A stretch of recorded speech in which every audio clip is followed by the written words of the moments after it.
Ok, à chaque pression du tube de mayonnaise sur ce que vous mangez, ça fait 1 cuillerée à café et demi de sucre. J'adore le thon. Qu'est-ce que ça contient? Presque 1 cuillerée à café par portion. Ici, on a un autre grand classique, haricots sauce tomate. Par portion, il y a presque 4 cuillerées à café de sucre. De la drogue dans nos assiettes? Oui, la malbouffe nous rend accros et pourrait bien nous tuer. Bonsoir et bienvenue dans ce nouveau numéro d'Investigation. Manger ni trop gras, ni trop sucré, ni trop salé, voilà 10 ans que nous entendons ce slogan obligatoire après chaque publicité pour des produits alimentaires. Pourtant, malgré les nombreuses actions de prévention, les chiffres sont inquiétants. Les Français grossissent à vue d'œil, 6,5 millions sont en surpoids. Pour rester en bonne santé, il suffit de savoir manger. C'est en tout cas le message que voudraient bien nous faire passer les industriels. Ce n'est pas si simple. Prenons l'exemple du Pacifique où la balance s'affole. Les petits Polynésiens pèsent souvent plus de 20 kilos à l'âge de 2 ans. Les professionnels de santé sont de plus en plus nombreux à tirer la sonnette d'alarme. Enfants obèses, chronique d'une tragédie annoncée, un film de Grégoire Lamarche.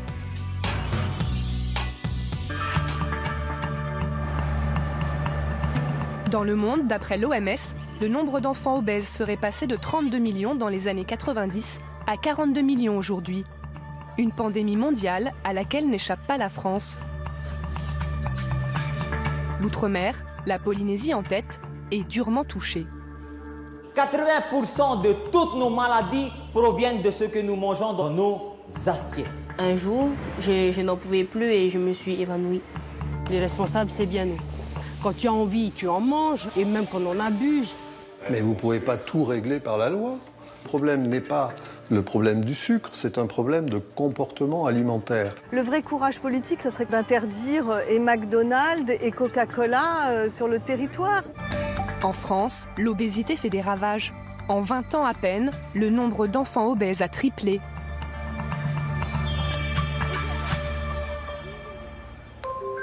Nous sommes à Bailly-Romainvilliers, en région parisienne. Bonjour. Nous rencontrons le docteur Fidalgo et Sofiane, un jeune garçon qui souffre d'obésité. À 12 ans, difficile de vivre avec ce surpoids. C'est dur aujourd'hui. Il y a des fois où c'est dur. Qu'est-ce qui est le plus dur pour toi?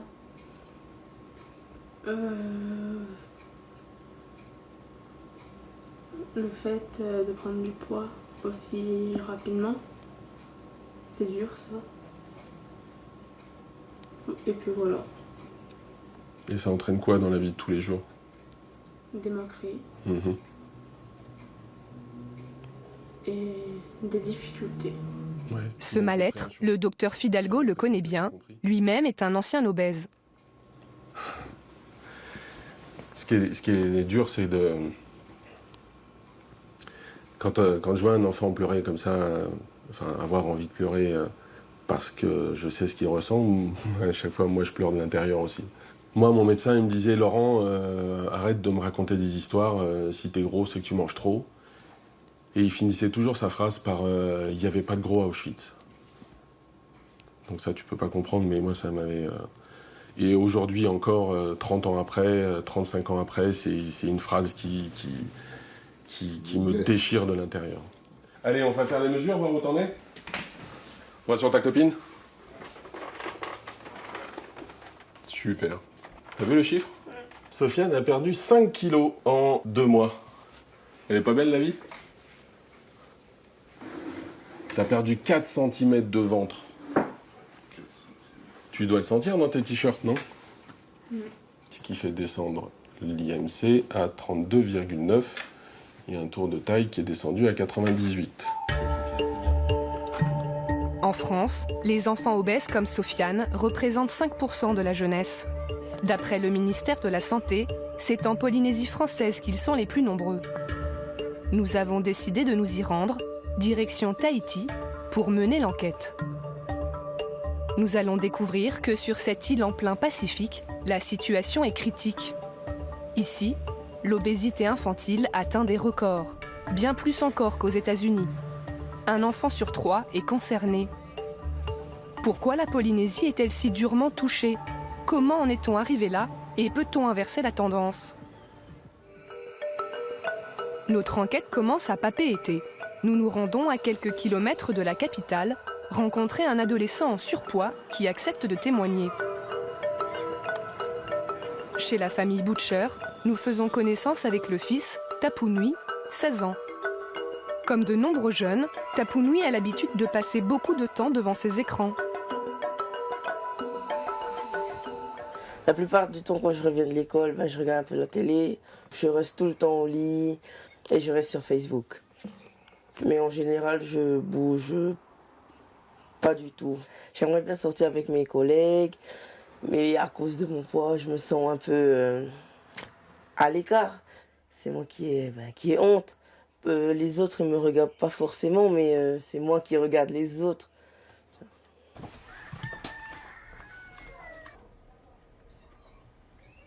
Tapunui mesure 1,75 m et pèse 116 kg. Il est déjà à un stade d'obésité dite sévère, celui où la chirurgie est généralement préconisée. En surpoids depuis l'âge de 10 ans, cela fait une semaine que Tapunui a décidé de prendre sa santé en main. Je sais que je peux avoir des problèmes de santé et c'est ça qui m'inquiète. Et c'est pour ça que je me suis aussi lancée dans cette aventure de perdre du poids. Mais j'ai fait aussi ça, c'est pour pouvoir exercer mon métier plus tard. C'est pour être pilote d'avion. Parce qu'il y a des épreuves physiques. Et si je n'ai pas les conditions physiques, je ne pourrais pas faire ce métier. Tapunui veut perdre 40 kilos, soit plus d'un tiers de son poids. Un défi laborieux, surtout à l'adolescence, quand les habitudes alimentaires sont déjà bien ancrées. Qu'est-ce qu'on mange ce soir? Aucune idée. On peut aller à la roulotte. Qu'est-ce que manger avec? Qu'est-ce que manger? À la roulotte? On peut se faire plaisir à la fin de la semaine. Roulotte, mais pas de frites. Si, peut-être. Non, pas de frites. Non, c'est que tu veux, mon bébé. Par contre, pas de coca. Oh, pas de boisson sucrée. Ça, c'est super. Tu aimes faire plaisir à ton fils? Ouais, j'aime mon fils. Tu sais, tout qui me dit, pourquoi je veux ça, je vais chercher.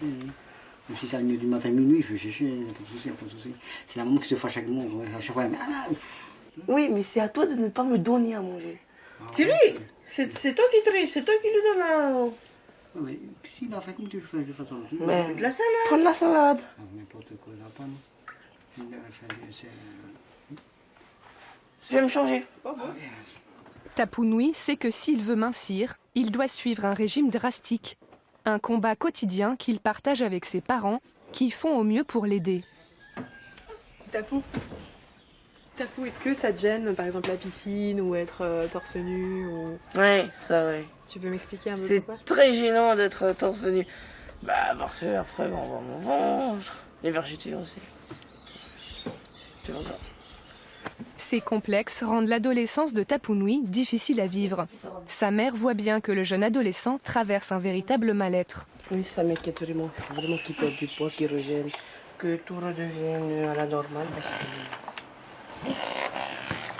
Et puis ça me fait mal au cœur de le voir rester enfermé dans sa chambre la journée. Il ne sort pas trop à cause du poids. Il ne veut pas sortir comme ça. Ce sont les copains qui viennent à la maison. Le plus souvent. Parce qu'il a honte, il est gêné. Ouais. Auparavant, il sortait beaucoup. Hein. Parce que regarde ton âge, ça doit pas rester à la maison. Hein. Tu me vois comment? Là. Pour l'instant, il est beau, il est fort. J'aime mon fils. Moi aussi, je t'aime. Mais je vais l'aider, c'est clair. La récente prise de conscience de Tapunui a ouvert les yeux de sa mère. Un soutien essentiel, car le cadre familial joue beaucoup dans la prise en charge de l'obésité chez l'enfant. Et toi, maman, qu'est-ce que tu as mangé? Oh, je vais me contenter d'un poisson cru. Hein. Avec des frites? Non. Avec quoi? Du riz?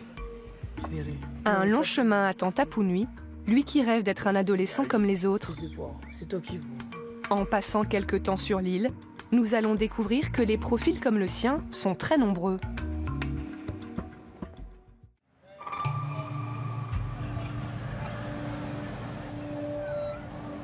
Le lendemain, nous nous rendons devant une école en périphérie de Papeete. Il est 7h30, les enfants arrivent pour le début des cours. Sur place, nous découvrons avec surprise que juste devant l'établissement, des roulottes de fast-food se sont installées. Elles vendent ce qu'on appelle ici des casse-croûtes frites. Les écoliers en raffolent. Les enfants, à 11h, il y a quelques enfants externes, ils viennent manger. Donc la plupart qui prennent, c'est des portions de frites. En fait, les enfants n'ont pas beaucoup d'argent. Donc ça fait qu'eux, ils vont automatiquement sur tout ce qui est 100 francs. 100 francs, soit l'équivalent de 84 centimes d'euros. Chaque matin, les jeunes se ruent sur ces portions de frites à moindre coût.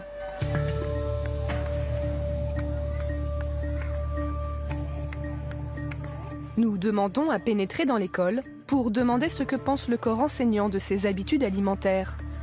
Nous rencontrons Gaëlle dans sa classe de CP. Elle est alarmée par la situation. En Polynésie, le taux d'obésité est grandissant chez les enfants. On le voit d'année en année. En 8 ans, j'en vois de plus en plus dans les écoles. Et surtout, on voit que les habitudes alimentaires qui sont véhiculées par les parents, parce que voilà, sont vraiment très mauvaises. Et ils se retrouvent avec des frites à 7h du matin, avec du coca, avec voilà. Bon, pour moi, c'est inconcevable de donner ça comme un petit déjeuner à un enfant. Et malheureusement, c'est du quotidien pour certains enfants. Et à peine la journée commencée, c'est déjà l'heure de la collation. Il n'est que 9h lorsque nous assistons à la vente de crêpes fourrées au chocolat, faites dans l'enceinte même de l'école. À cela s'ajoutent les goûters que les parents ont mis dans les cartables et qui ne sont pas moins riches. Cette malbouffe, on va dire que ça se généralise depuis une dizaine d'années. C'est vraiment devenu un problème. Avant, on avait quelques élèves qui arrivaient avec des choses qui étaient interdites à l'école. Aujourd'hui, on est obligé de surveiller dans la cour parce qu'ils en ont tous. Tous les jours, on en a à confisquer, à jeter. Ça s'est généralisé en fait. Un phénomène tellement important que M. Vanfo, le directeur de l'école, est obligé de faire la police dans la cour. J'avais vu la maîtresse au règlement de l'école pour pas envoyer des boissons sucrées. Viens voir ma puce. Viens. Viens voir. Il faudra dire à maman de ne pas t'acheter des ailes de poulet comme ça. Tu te donnes un fruit, une bouteille d'eau et tout. Même le pain au chocolat. T'as compris hein? Une fois dans la semaine, tu peux manger le pain au chocolat. Mais quand à l'école, tu essaies de ne pas manger. C'est dur à lutter, comment dire aux parents. Hein? C'est plus facile d'acheter un paquet de biscuits que de donner un fruit. Quand le fruit. Choquée par les mauvaises habitudes alimentaires de ses élèves, l'institutrice fait de la résistance. Même si c'est une goutte d'eau dans l'océan, elle a mis en place sa propre collation bien plus diététique. Mais à cet âge, quand ils sont encore petits, il est difficile de sensibiliser les enfants. Leur rapport au corps n'est pas le même que celui des adolescents et des adultes. Les enfants qui ont ce problème d'obésité, c'est plutôt bien accepté. Il n'y a pas de moquerie. Les autres enfants ne se moquent pas d'eux. Ce qui est bien, c'est ce qu'on veut. Les différences sont là et elles doivent être acceptées. L'obésité n'est pas un souci dans le sens esthétique du terme, c'est un souci de santé.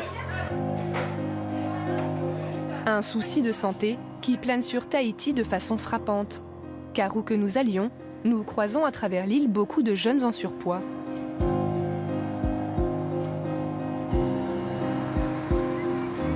Les mauvaises habitudes sont-elles les seules responsables de l'obésité ici? Nous avons rendez-vous avec le docteur Boissin, un expert qui a fait de la prévention et de la lutte contre l'obésité son cheval de bataille. Eo a 10 ans. Elle est suivie par le docteur Boissin depuis 2 ans. C'est sa grand-mère Célina, elle aussi obèse et diabétique, qui s'occupe d'elle. Alors depuis la dernière fois, comment ça s'est passé, Célina, avec la petite? Hein? Elle mange moins. Là, maintenant, là. Et je veux que ça soit comme ça après. D'abord ça, comme ça. Je veux qu'elle retrouve son poids de petite.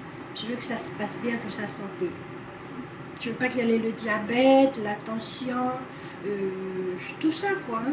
Moi, j'ai pitié de la voir comme ça. On regarde le poids, ma chère. Tu montes à la balance, s'il te plaît.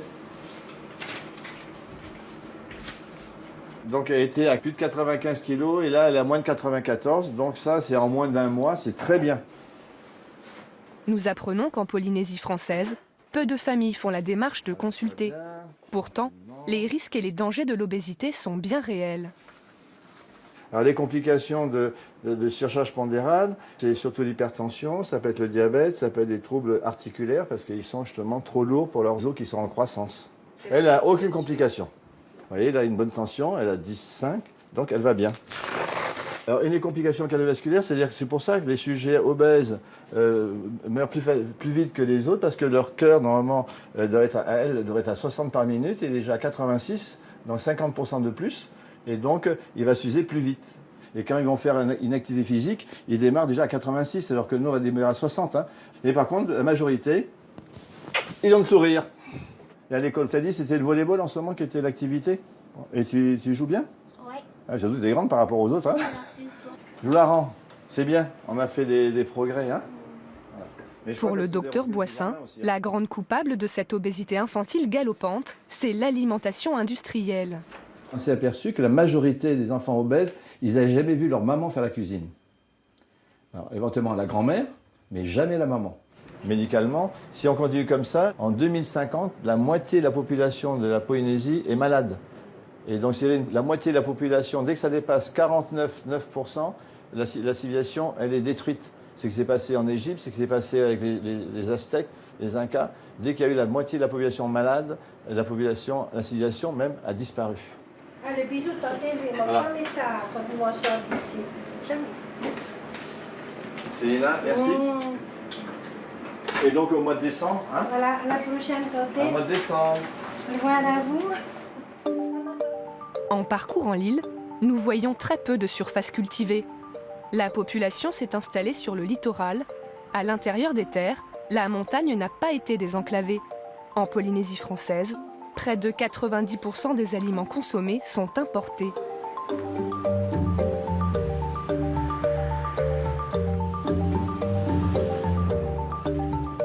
Mani Le Phoc, sociologue, n'hésite pas à remettre en cause cette industrie alimentaire. On vend des gâteaux, on vend des glaces pleines de colorants. Enfin voilà, moi je peux paraître peut-être extrémiste, mais je pense qu'à un moment donné, il faut être cohérent. Voilà. Et on ne peut pas juste dire aux gens arrêtez de manger ça et continuer à le vendre. Parce que moi j'ai entendu des personnes qui m'ont dit mais écoute, à partir du moment où on le vend, c'est que ça doit être bon, c'est que c'est pas si mauvais que ça. Pourquoi les Polynésiens seraient-ils ici, plus qu'ailleurs, victimes de la malbouffe? Pour la sociologue, tout a commencé dans les années 60.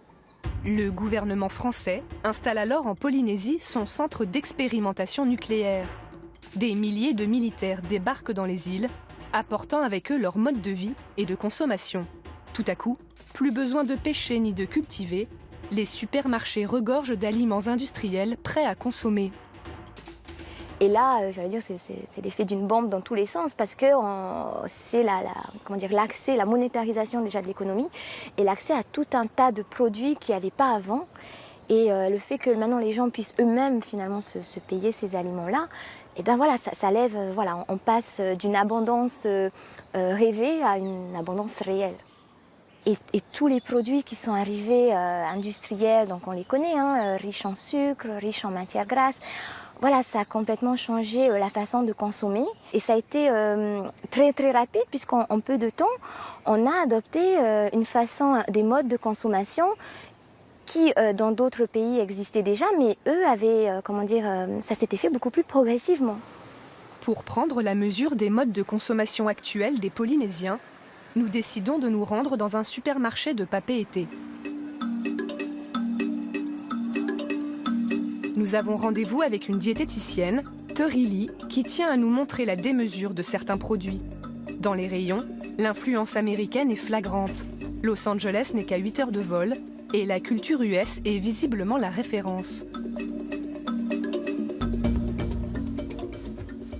Il est vrai que le conditionnement en gros pots comme ce que je vous montre là est une influence anglo-saxonne puisqu'on est entouré, que ce soit nos cousins du Pacifique ou des États-Unis sont vraiment les pays les plus proches de chez nous.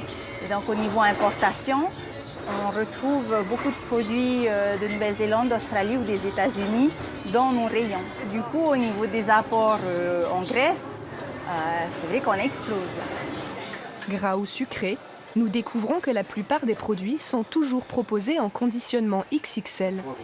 Ouais, c'est quand même gros, mais c'est vide. Voilà. Alors c'est vrai que bon, on peut se laisser tenter, notamment lorsque les enfants le demandent, voilà, d'acheter ce type de produit, mais pour un aliment qui est peu rassasiant et surtout très sucré. Clairement, c'est pas une bonne alternative pour le petit déjeuner. Teurili tient à nous montrer ce qu'elle considère être une aberration. Sur l'île, le chômage atteint 22% et 30% de la population vit sous le seuil de pauvreté. Pour aider ces familles, le gouvernement subventionne depuis 1992 une trentaine de produits. On les appelle les PPN, produits de première nécessité, bien moins chers que les autres. Parmi eux, la farine, le thon, quelques légumes importés et locaux. Mais dans cette liste, certains produits posent question. Je voulais vous montrer quelque chose qui est assez choquant dans la liste des PPN, en tout cas qui n'a, à mon sens, pas sa place. Ces deux produits-là, ce sont le sucre et le lait concentré sucré. Ces deux aliments sont vides au niveau nutritif et pourraient être remplacés par d'autres aliments. Et les incohérences ne s'arrêtent pas là. Le riz blanc, la viande de bœuf en boîte, le cheddar ou encore le beurre figurent parmi ces produits de première nécessité. Dans les rayons des supermarchés, l'un des autres produits stars, c'est le soda. C'est l'une des boissons préférées des Polynésiens, à tel point qu'une entreprise nationale s'est lancée dans la création de sa propre marque, cassant le monopole du soda le plus vendu au monde.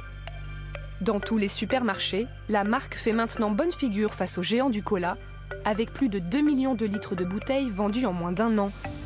Nous retrouvons Kenny, qui travaille pour l'enseigne tahitienne. Effectivement, il semble que le succès soit au rendez-vous.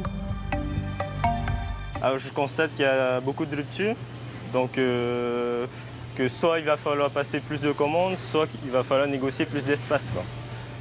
Et là, je constate qu'il va falloir déjà commencer par gonfler les commandes. Et si jamais, d'ici 2-3 semaines, c'est le même résultat, c'est-à-dire des trous dans le rayon, on va essayer de négocier plus d'espace. Avec une taxe moins élevée que celle des produits importés, la marque peut ainsi avoir une politique de prix plus agressive. 2,90 €. Le concurrent, il est à 3,95 €, donc il est 105, 100 à 105 francs plus cher que le nôtre. Et c'est bien, on est bien. Notre but est de proposer une boisson moins chère et abordable aux Polynésiens. C'est dans cette usine nouvellement implantée qu'est produite cette nouvelle boisson tahitienne. Ici, la recette du soda est quasiment la même que partout ailleurs dans le monde. L'ingrédient principal, c'est le sucre. Donc en fait, la base de notre boisson, c'est une boisson sucrée. C'est un soda. Donc on va diluer du sucre et de l'eau. Dans un premier temps, près de 6000 litres d'eau osmosée. Donc de l'eau osmosée, c'est de l'eau très pure, dans laquelle on a enlevé tout ce qui est chlore, pesticides, tout produit chimique. Donc même les minéraux, on les enlève. Et de toute façon, ils vont être remplacés par des sucres et des additifs qui se trouvent dans les concentrés. Accompagnés par Jean, nous sommes autorisés à suivre le processus de fabrication du soda. Le concentré va nous donner la couleur et le goût global. Et l'additif, c'est un exhausteur de goût. On en met en très petite quantité. Et la touche finale de cette boisson, c'est la vanille. Pour les fabricants, c'est une façon de mettre en avant les produits locaux, mais pas seulement. La vanille serait aussi un moyen d'éviter le surdosage en sucre. Donc voilà la vanille. Donc c'est de la vanille très fraîche. De cette vanille, on va en extraire la saveur. Comment? Par une macération dans une solution aqueuse, donc c'est-à-dire dans une solution à base d'eau, dans laquelle on va faire macérer la vanille et en extraire du concentré. Alors la vanille là-dedans, bien sûr, elle va permettre d'apporter un goût caractéristique au Tahitian Cola, mais surtout de lui donner un goût sucré sans donner plus de sucre à la boisson. Donc on va avoir une teneur en sucre très agréable, très bonne pour le consommateur, bien qu'on va avoir pourtant un taux de sucre moindre par rapport à d'autres boissons de type cola. Un taux de sucre moindre, une bonne initiative semble-t-il. Mais ici, au pays du diabète, d'aucuns pourraient voir d'un mauvais œil l'arrivée de cette nouvelle boisson sucrée. Surtout que nous allons apprendre que la boisson est finalement plus sucrée qu'on ne la présente. En Polynésie, les attentes des consommateurs portent sur un fort taux de sucre dans tout type de soda. Donc nous sommes moins sucrés qu'un soda différent sur le territoire, mais nous gardons tout de même une teneur en sucre équivalente, voire supérieure au soda métropolitain. En Polynésie française, la loi Lurel qui interdit le surdosage en sucre des produits n'est pas appliquée. À quel point cette nouvelle boisson est-elle plus sucrée que les sodas de métropole? Nous essayons d'en savoir plus auprès du PDG, Félix Bernardino. Disons qu'en Polynésie, nous avons une réglementation qui est propre à la Polynésie pour tout ce qui est taxes et impôts.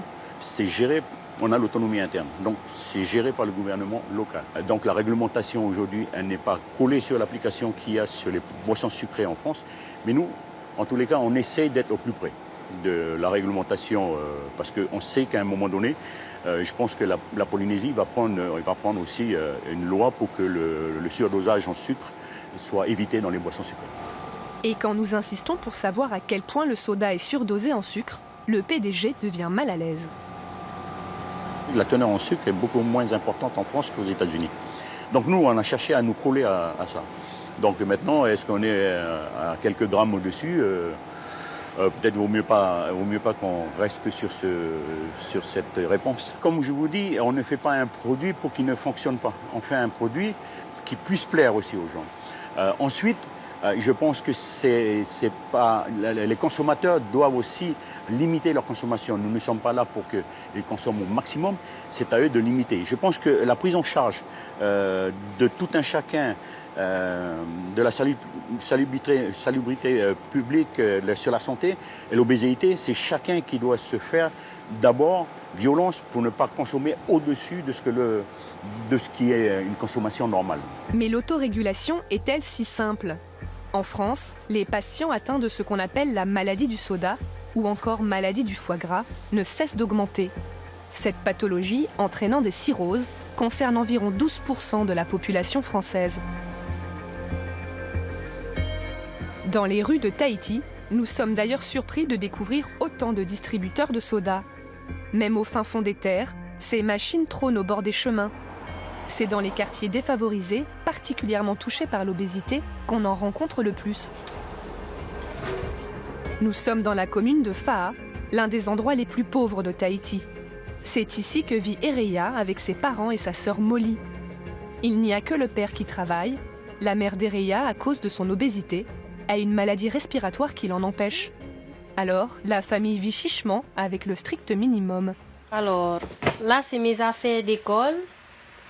Là, c'est les affaires d'école de ma petite sœur. Mes vêtements. Mon lit. À 10 ans, Ereya pèse 108 kilos. Déjà toute petite, elle était en surpoids. À cause de son obésité, la jeune fille a développé des problèmes de santé. Alors depuis peu, sa famille a pris conscience de la nécessité de réagir. Quand je faisais du taekwondo, mon cœur il battait très très vite. Et surtout que le coach, il nous forçait à aller vite. Alors ensuite, un jour, je n'en pouvais plus et je me suis évanouie. Et eux, ils ont appelé ça une crise de tachycardie jonctionnelle. J'avais des problèmes de cœur, je n'arrivais pas à bien respirer. Alors ils ont dit d'arrêter, mais ce n'est que temporaire. C'est jusqu'à ce que je perde au moins quelques kilos. Elle avait consultation avec l'asthmologue pour les poumons chez les jeunes enfants. Et avec son état de santé et l'excès de poids, ils nous ont fait envoyer chez la diététicienne.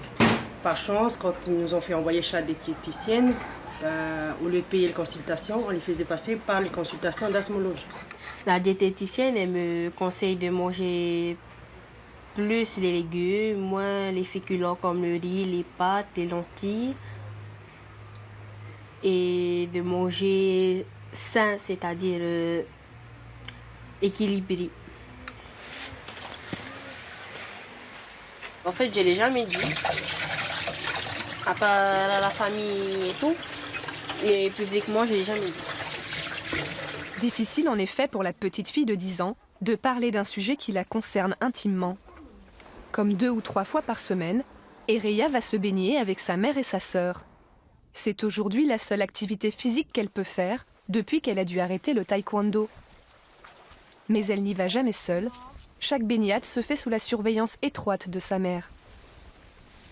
Ne l'emmène pas au loin. Je suis inquiète quand elle est aussi loin parce qu'après, il faut dire qu'elle a des crampes facilement ou j'ai peur qu'elle manque d'oxygène parce que ça lui arrive souvent quand on vient. Elle va au loin et après elle fait « j'ai du mal à respirer maman ». Donc on est obligé d'aller la chercher. Ou sinon au loin elle t'appelle « maman j'ai une crampe », tu es obligé d'aller la chercher. Ça à chaque fois je la fais revenir. Si elle s'éloigne, déjà que si Ereya est fatiguée, elle doit se ramener. Déjà elle doit ramener son propre corps. Et si il faut par-dessus le marché qu'elle ramène mon lit, et j'ai peur qu'elles se noient toutes les deux. C'est pour ça qu'à chaque fois on met une certaine distance entre les deux. On laisse Ereya aller un peu plus loin et mon lit vers le bord. C'est pour cela. Adeline, la mère d'Ereya, se sent en partie responsable de l'état de sa fille. Elle reconnaît que les Tahitiens ont un rapport particulier avec l'alimentation. Selon elle, l'obésité de sa fille n'est pas une fatalité. Eh oh, Ereya, ne reste pas trop longtemps loin. Je ne vais pas venir te sauver. Voilà, elle a un excès de poids. Après, il y a des efforts, très peu, mais il y en a. Il y a tendance même parfois où elle n'écoute pas, où elle en fait qu'à sa tête. Mais elle y arrive là. Ça fait un bon moment, on en a remarqué qu'elle, justement, elle commençait à diminuer ce qu'elle mangeait. Elle évitait de manger entre les repas. Il faut dire que c'est quand même un peu de notre faute. On a tellement gâté, mangé ceci, mangé cela, qu'aujourd'hui on se met à faire le contraire. Les responsables, c'est bien nous. Nous l'avons tellement gâté, tellement donné à manger. Il n'y a pas à reprocher les industriels, c'est en partie de notre faute. Parce qu'on ne lui refusait rien, étant donné que c'était l'aînée, elle était toute seule, c'est la seule enfant, on lui donnait tout. Voilà. Déjà à l'âge de 5 ans, où elle a été pourrie par mon papa, tout ce qu'elle voulait, les chocolats, les twisties, alors qu'on était là à dire, il ne faut pas faire ceci, il faut faire cela. Après le repas la nuit, il fallait absolument qu'elle ait son bol de café avec du pain au beurre. C'était vraiment impossible. Mais après, chez nous, les Tahitiens, c'est tous les jours, c'est à chaque fois, à chaque heure. Quand tu as envie, tu en manges, alors qu'on ne respecte pas les bases essentielles de la nourriture, matin, midi et soir. On en mange quand on en a envie, et même quand on abuse. C'est vraiment le problème ici en Polynésie, c'est ça. On mange quand on veut et comme on veut. Il n'y a pas d'heure. Dans la société polynésienne, il y avait donc quelque part ce culte des corpulences fortes, des corpulences rondes qui étaient appréciées. On dit que les Polynésiens mangent beaucoup. Et c'est vrai que effectivement la quantité c'est important. Et comme on dit, le trop, c'est pas de l'excès. Bien manger, c'est manger beaucoup. Un enfant, on va dire bien rempli, ici on dit bien i, c'est qu'il est en bonne santé, c'est qu'il a accès à une nourriture suffisante, qu'il peut manger à sa faim. Ces comportements font de la lutte contre l'obésité un combat difficile et de longue haleine. Ce n'est pas tout. Les Polynésiens seraient en plus particulièrement prédestinés à être corpulents. On a découvert relativement récemment un gène qu'on a appelé le gène de l'obésité. Et ce gène de l'obésité est plus important chez les Polynésiens que dans toutes les autres ethnies. Alors on a essayé de comprendre pourquoi. Les Polynésiens sont des grands voyageurs, ils ont peuplé les îles ici avec des bateaux en partant de très loin. Et seuls, quand ils partaient sur leur pirogue, seuls les plus costauds résistaient et les autres mouraient. Et les plus costauds étaient ceux qui avaient ce gène, qui ont survécu. Donc ceux qui sont arrivés et qui ont peuplé la Polynésie avaient ce gène de l'obésité. Tous leurs descendants, maintenant, une grande partie, a ce gène de l'obésité, ce qui fait qu'il y a plus de gènes d'obésité en Polynésie que partout ailleurs. Aujourd'hui, aucune politique ne semble avoir réussi à endiguer ce problème de santé publique qui ruine la Polynésie. La CPS, l'équivalent de la sécurité sociale, fait face à un déficit de plus de 142 millions d'euros. Nous nous déplaçons à la direction de la santé, où nous avons rendez-vous avec Yolande Mou, responsable des programmes de prévention. Nous demandons pourquoi, jusqu'à maintenant, aucune politique publique digne de ce nom n'a été mise en place. On réagit, on va réagir. On est en train de réagir. C'est pas, je veux dire, c'est quelque chose qui se, comment dire ça, que nous-mêmes on dénonce. Ici au département, hein, c'est pas, on est un métier de professionnel de santé publique. On ne va pas, on ne cautionne pas ça. Hein, c'est au contraire. Ça fait 20 ans qu'on dit qu'il y a des problèmes d'obésité, qu'en fait on tire la sonnette d'alarme. 20 ans. Oui, on le sait, mais le problème n'est pas aussi facile que ça. Et je pense que nous, on le constate un peu partout hein, dans le monde. Il y a des échecs de politique publique. Il y a un conseil des ministres qui doit effectivement, comment dire, prendre le surpoids comme vraiment une vraie lutte, un vrai engagement. Donc nous tout seuls, on donne multiples recommandations, multiples leviers sur lesquels on peut travailler. Il faut que chaque secteur maintenant mette en œuvre de façon très concrète des mesures. Pour en savoir plus sur ces mesures et politiques à mener, nous avons sollicité le ministre de la Santé polynésien, sans aucun succès. Nous profitons d'un de ses déplacements pour l'approcher. Finalement, il accepte de nous recevoir. Est-ce que vous pouvez me dire ce que vous faites pour lutter contre l'obésité ici? Eh bien, on fait plusieurs choses.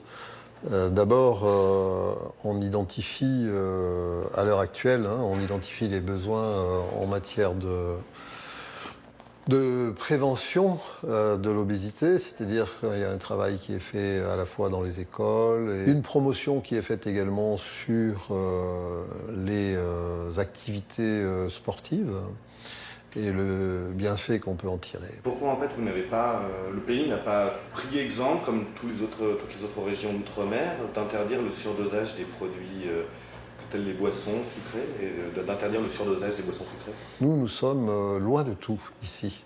Et il y a des entreprises qui sont relativement fragiles dans la mesure où l'économie est restreinte. Nous n'avons pas d'exportation à proprement parler de nos produits. Et donc, il ne s'agit pas, pour le bienfait de la population, de mettre en péril les entreprises. C'est la raison pour laquelle la mesure a été différée. De ce que nous comprenons, l'économie de l'île semble prioritaire sur la santé de ses habitants. Nous cherchons à savoir si de futures lois sont envisagées pour changer la donne. Est-ce que ça passe pas au niveau économique et industriel? C'est-à-dire? Précisez votre question. Limiter les importations de produits qui à forte teneur en graisse. Mais vous ne pouvez pas tout régler par la loi. Comment voulez-vous tout régler par la loi? Le problème n'est pas le problème du sucre, c'est un problème de comportement alimentaire. Je ne comprends pas vos questions. J'ai du mal à comprendre où vous voulez en venir. Alors, j'ai une autre question. Alors, c'est un autre... Non, j'ai du mal. J'avoue très franchement que j'arrête là. J'arrête là. Ce document, ce sont des bons j'arrête là. de la mayonnaise à diminuer les 20 dernières années. J'arrête là. Et que vous n'écoutez pas ce qu'on vous dit. Pourquoi avoir diminué la taxation sur la mayonnaise et les bonbons et avoir multiplié par 3 l'importation? Non, j'ai arrêté, c'est fini. Un dernier chiffre. Non, c'est fini. Sur les importations de mayonnaise et les importations notre entretien est terminé. L'entretien aura été expéditif, nos questions dérangent. Combien de temps faudra-t-il encore attendre avant que les politiques prennent vraiment le problème à bras-le-corps? Ici, ils sont nombreux à pointer du doigt cet immobilisme.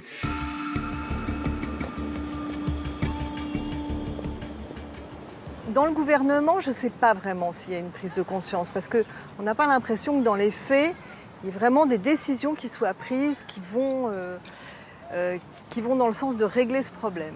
Depuis plus de 15 ans, la Polynésie française vit au rythme de l'instabilité politique. Tout ce qu'un ministre de la Santé commençait à faire pour lutter contre l'obésité infantile était défait ensuite par son successeur. Bon, en France, ça change tous les 5 ans. Ici, ça a changé pendant 15 ans. Parfois, c'était 3 fois, 4 fois par an, quoi. C'était de la folie pure. Le vrai courage politique, à la limite, ça serait comme la Bolivie qui décide tout d'un coup d'interdire et McDonald's et Coca-Cola sur le territoire. Ça s'est fait en Islande aussi. Mais c'est quoi? C'est 2 pays sur la planète. C'est 2 pays sur la planète. C'est très difficile ici de demander aux industriels locaux et aux gros importateurs locaux d'arrêter d'importer des marchandises avec lesquelles ils font beaucoup d'argent. Alors, en attendant que les politiques ne s'engagent vraiment, certains ont décidé d'éveiller les consciences à leur façon. À Taravao, au sud-est de l'île, c'est dans les églises que s'organise la prévention. En Polynésie, la population est très pratiquante. Pour sensibiliser les familles, certaines églises n'hésitent pas à organiser des prêches pour le moins surprenants. Nous assistons à celui de Samuel, membre de l'église adventiste, qui n'y va pas par 4 chemins. La malbouffe est le nom péjoratif donné à la nourriture jugée mauvaise. Les hamburgers, les hot dogs, les frites, les pizzas, les sodas par exemple. Elle peut favoriser l'obésité, le diabète, les maladies cardiovasculaires, le cancer, etc. En 1990, on avait une grande télé. Et en 2008, qu'est-ce qui se passe? Une toute petite télé, mais on est pris par le danger de l'eau, de l'obésité. Je sais de quoi je parle, parce que j'étais aussi comme ça. Vous savez qui j'étais auparavant? Je faisais 120 kilos. Je passais mon temps le week-end devant la télé à regarder des films, à manger de l'ice cream, des pizzas. Et je ne me rendais pas compte que je prenais du poids. Mais je suis monté jusqu'à 120 kilos. Pourtant, je me voyais tous les jours dans le miroir. Mais pour moi, j'étais normal. 80% de toutes nos maladies proviennent de ce que nous mangeons dans nos assiettes. La nourriture est la plus rude des épreuves. Même moi, aujourd'hui, je lutte pour la nourriture. Ne croyez pas que j'ai ce corps et que je ne lutte pas pour la nourriture. Vous croyez que quand je vais au magasin, quand je vois un pain, un casse-croûte, je ne veux pas aller manger? Si je veux, c'est une lutte quotidienne. Les prêches comme celui de Samuel se multiplient à travers Tahiti. Beaucoup de fidèles commencent à entendre le message. Enfin, pour moi, c'est clair, j'ai pas envie, par exemple, qu'elles prennent les mauvaises habitudes alimentaires qu'on a pu vivre jusqu'à présent. On comprend bien que Dieu a donné tout ce qu'il faut, là, toutes les instructions pour qu'on puisse vivre en bonne santé dans le monde actuel qui n'est finalement pas un monde propice aux bonnes habitudes. Voilà.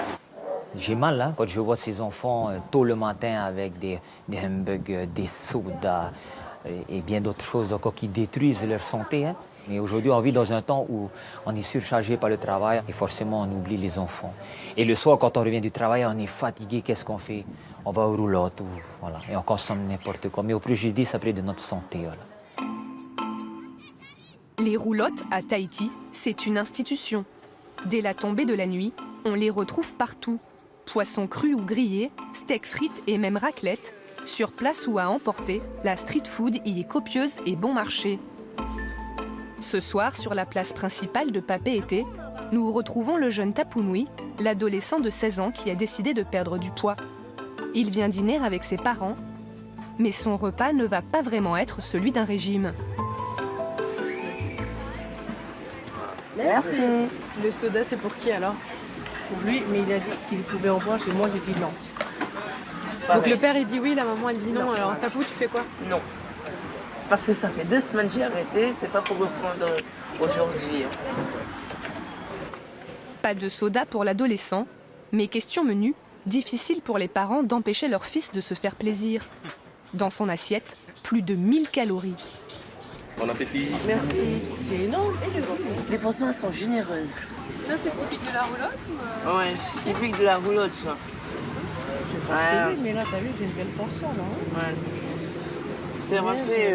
C'est toujours comme ça généralement. Toi qui pèses ta nourriture tous les soirs, là tu penses qu'on a pour combien? Je sais rien. Peut-être 600 grammes de viande. Non, je pense pas. Ah si, on a beaucoup. 300 grammes. Non, ça va pas, 250 au coup. Les frites, il y en a beaucoup.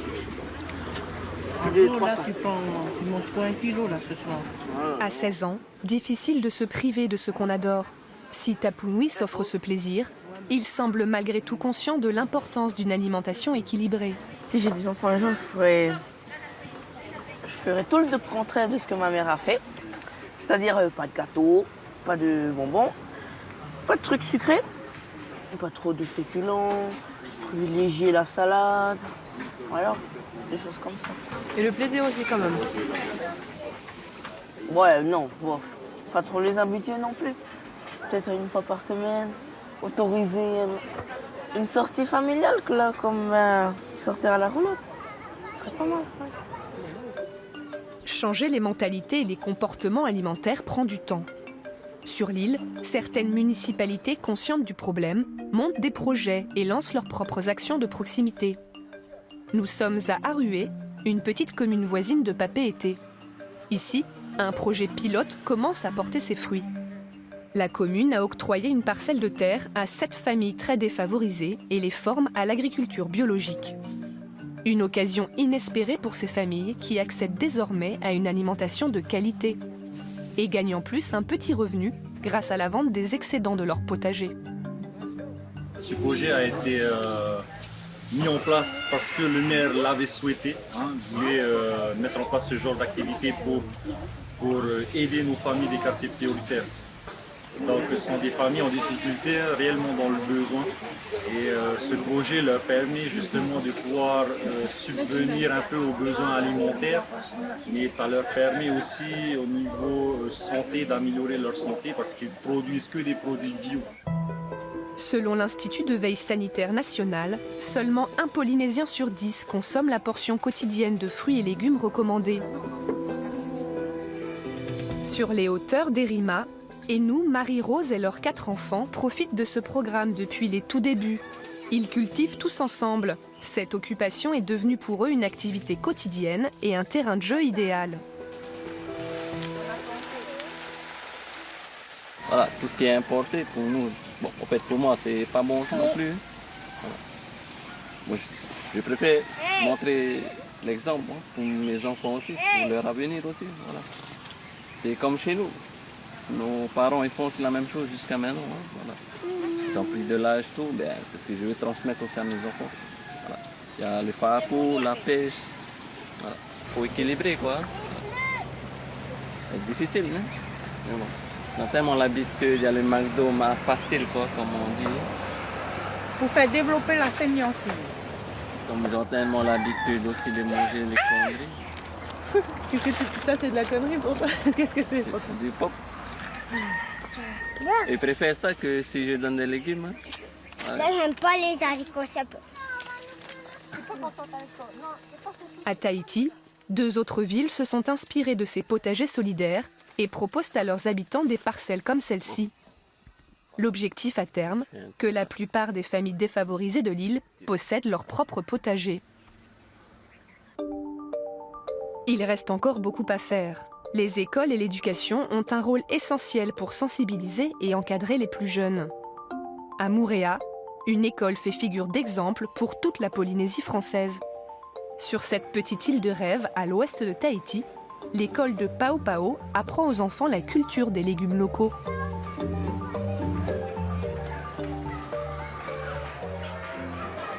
On est là pour promouvoir les produits du terroir, dans le but que les enfants plus tard aient une bonne alimentation de qualité. L'éducation n'appartient pas qu'à l'école. Il y a une grande part qui appartient à nous les parents, surtout dans la transmission des bonnes habitudes de vie à avoir. C'est vous les parents qui allez faire et les enfants vont essayer de faire avec vous. On va y aller. D'après les médecins, les enfants atteints de surpoids en maternelle ont 4 fois plus de risques que les autres de devenir obèses ensuite. Tout se jouerait avant l'âge de 5 ans. C'est pourquoi ici, on insiste beaucoup auprès des plus jeunes. Dans le boule, mettez le tarot. Celui-là, c'est l'homme qui a transformé pour donner un meilleur goût que l'être humain adore. L'être humain aime le sucré, il aime le salé et il aime le gras. Tout se trouve à l'intérieur, c'est fait pour être commercialisé. Donc, mais ça, on n'a pas besoin du tout. Si on n'en mange pas, il n'y aura jamais de problème de santé. Si les infirmières souhaitent à tout prix revaloriser les légumes locaux, comme le manioc et la patate douce, c'est que leurs qualités nutritionnelles sont exceptionnelles. Bien supérieures à celles de la pomme de terre importée, par exemple. En plus, ils sont très faciles à faire pousser. Vous savez, quand vous allez au magasin acheter du manioc, ça commence à être cher maintenant. C'est pas difficile, hein. Il suffit de faire un trou et de piquer une tige, c'est tout. Puis vous laissez d'ici 6 mois, la récolte elle est magnifique. Alors les enfants, les maniocs, ça se plante avec les tiges. Hein? Ça, c'est ce qu'on appelle les boutures. Ça se plante pas avec le manioc. Hein? Le manioc va pourrir, regarde. La terre, on a fait en sorte que ça devienne mou pour qu'on puisse planter. Juste à piquer comme ça. Voilà, c'est fini. Tu y vas? On pique de la terre. Ouais, où est son papa? Où sa maman? Voilà. Aïe, je vais t'adopter. Allez, vas-y. Allez. 1, 2, allez, pousse, fort, yeah! Voilà. C'est de la découverte, c'est de l'apprentissage, c'est de l'éducation. C'est transmettre ce que la terre peut nous donner. C'est un amusement et plus tard, ils vont comprendre que l'amusement va leur redonner ce qu'il y a de meilleur en alimentation. Il n'y a que comme ça que les choses vont changer, en commençant par la très jeune génération. Mais ça, c'est la responsabilité des parents. Allez, hop! Oui, c'est bon la patate? Oh! C'est ce que tu viens de planter, tu sais? Oui? C'est cool, hein? C'est cool, comme ça? Mouréa, comme les potagers solidaires de Tahiti, représente une lueur d'espoir, les frémissements d'un changement pour la prochaine génération. Mais il faudra encore plus de courage et d'engagement pour lutter contre l'obésité infantile. C'est pourquoi la prévention doit devenir une réelle priorité, et ce partout dans le monde. Car si rien n'est fait, l'OMS affirme que le nombre d'enfants en surpoids atteindra les 70 millions à l'horizon 2025.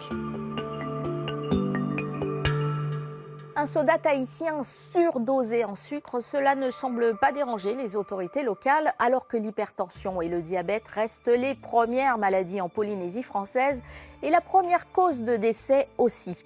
Les dépenses de santé publique liées à ces maladies sur place s'élèvent chaque année à plus de 25 millions d'euros. Partout dans le monde, le sucre semble désormais l'ennemi public numéro 1 dans notre assiette. On le traque partout, mais dans un secteur qui pèse, rien qu'en France, plus de 170 milliards d'euros, l'industrie alimentaire est prête à tout pour nous faire consommer, quitte à rendre incompréhensibles les étiquettes d'emballage censées nous indiquer ce que nous mangeons. C'est ce que le journaliste néo-zélandais Nigel Latta a découvert à ses dépens. Regardez le fruit de son enquête Sucre, la guerre est déclarée.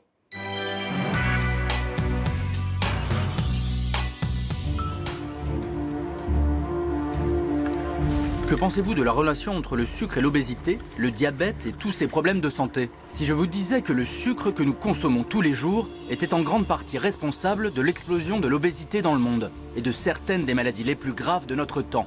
Et si je vous disais que le sucre créait une forte dépendance et qu'il se retrouvait dans bien plus de produits alimentaires que vous ne pouvez l'imaginer, vous penseriez que je dis n'importe quoi pour vous faire paniquer?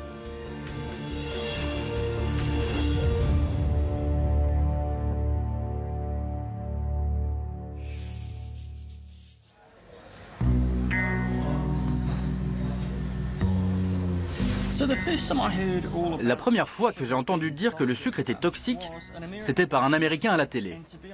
Et pour être honnête, j'ai levé les yeux au ciel, parce qu'aujourd'hui on nous dit que tout est toxique. En plus, je ne prends pas beaucoup de sucre. J'en mets un peu dans mon café, je mange un beignet de temps en temps, et je me dis je peux parce que je bouge. Mais du coup, je me suis demandé à quel point c'est mauvais pour la santé.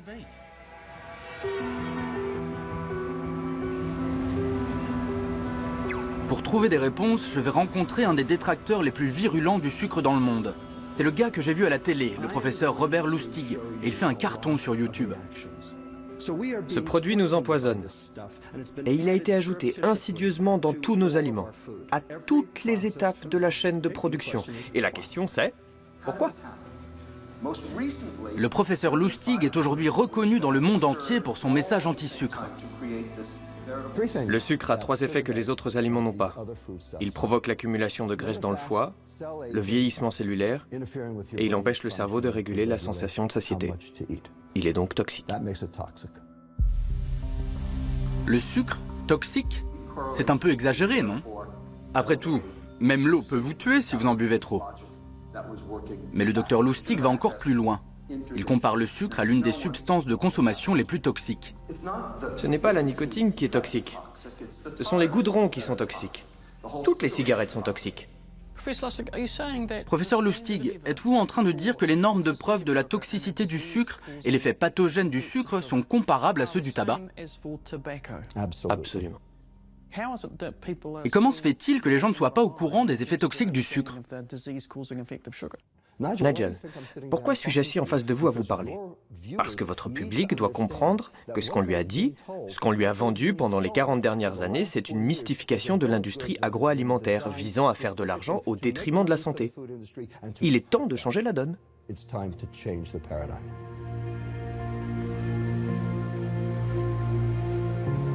Il faut que ça change, car plus de 65% des Néo-Zélandais adultes et près de 33% des enfants sont aujourd'hui obèses ou en surpoids.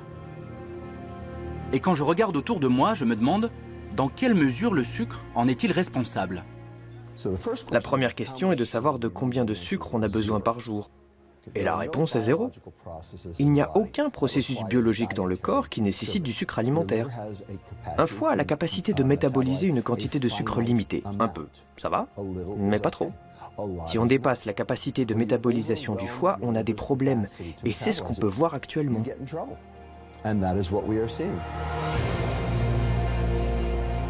Et d'après lui, c'est parce que le sucre s'insinue dans notre nourriture quotidienne sans qu'on le sache. Tout cela m'a amené à me demander combien de sucre il y a dans la nourriture que j'achète en temps normal. Je me suis donc rendu dans un supermarché classique pour me faire une idée.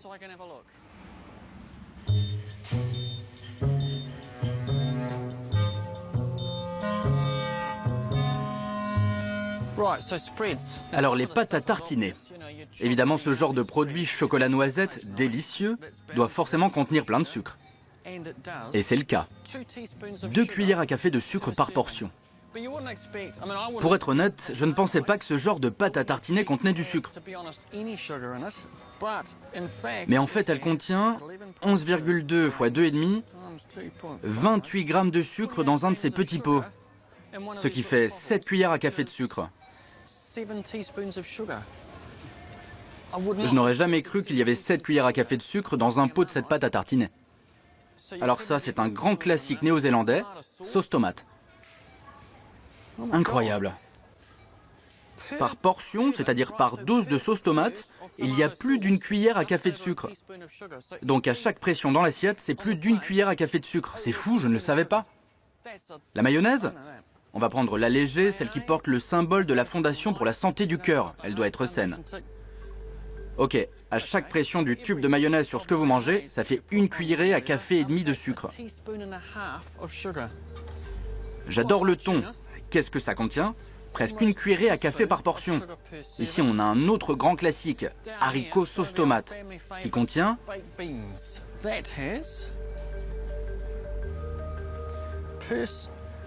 J'y crois pas.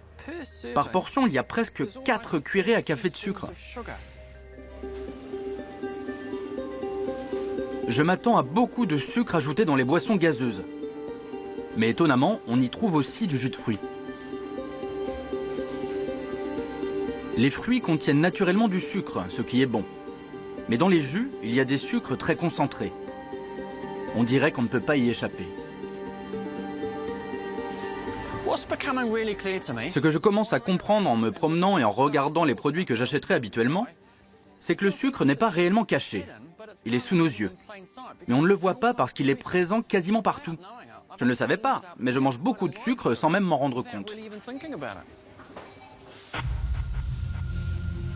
Ce qui m'amène à la question, pourquoi le sucre est partout et qui décide de la quantité employée? J'ai donc décidé de rencontrer un technologiste alimentaire dont c'est le métier.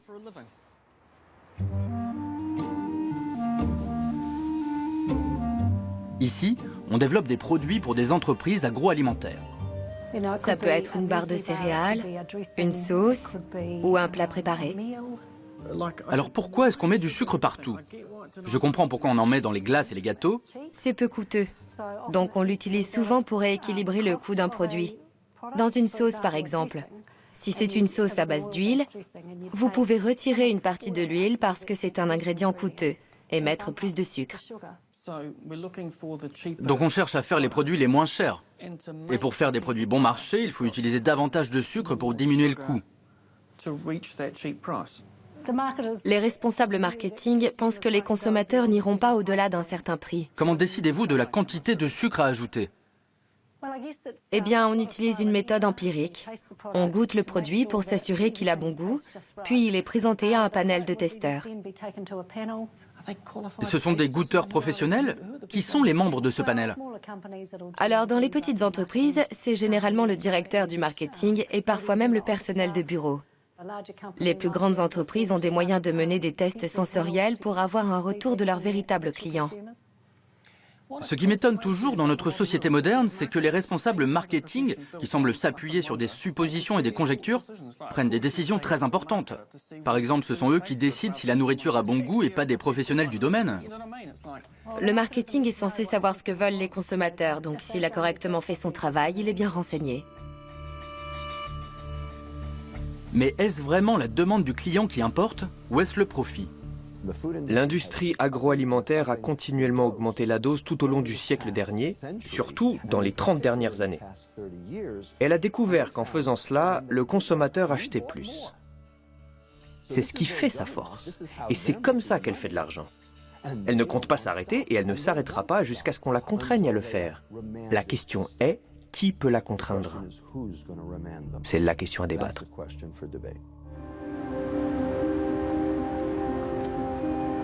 J'ai découvert qu'il y a du sucre dans presque tout ce que nous mangeons. Mais en ce qui concerne ma propre alimentation et mon style de vie, j'aime à penser que je fais des choix sains. Grosso modo, voilà comment je commence ma journée. C'est du café, une tasse, et je vais prendre une cuillerée de sucre, c'est pas énorme.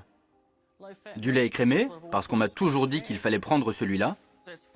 Ensuite, je prends du muesli, qui contient des fibres et de l'avoine. Là, j'ai l'impression d'avoir fait ce qu'il faut. Je peux manger mon petit déjeuner avec une bonne conscience. Et je ne néglige pas non plus l'exercice physique. J'ai 20 kilos de bouquins et 15 kilos de cailloux. Si vous voulez vous bouger, il suffit de prendre des trucs lourds. Et de grimper une colline. C'est parti.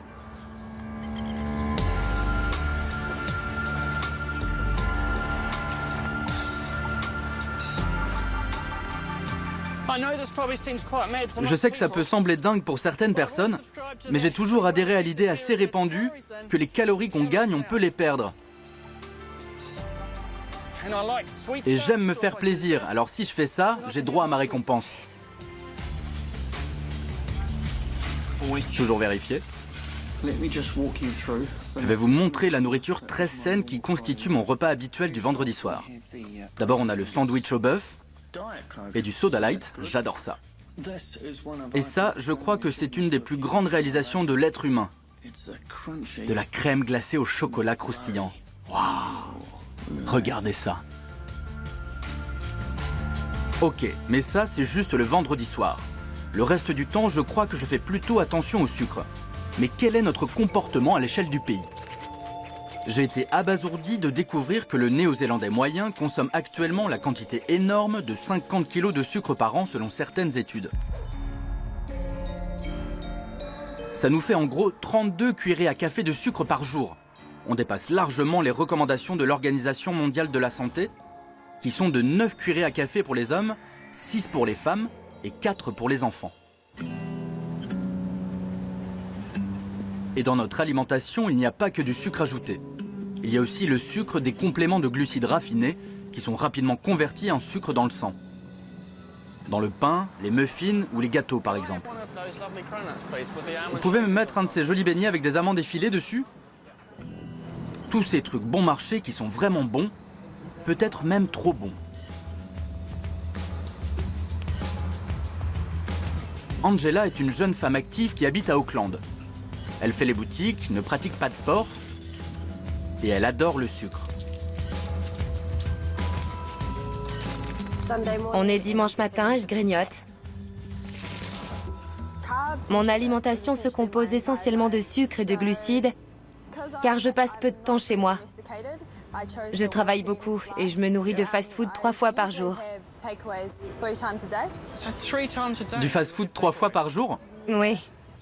Qu'est-ce que vous mangez? Un burrito, mais ça manque de crème.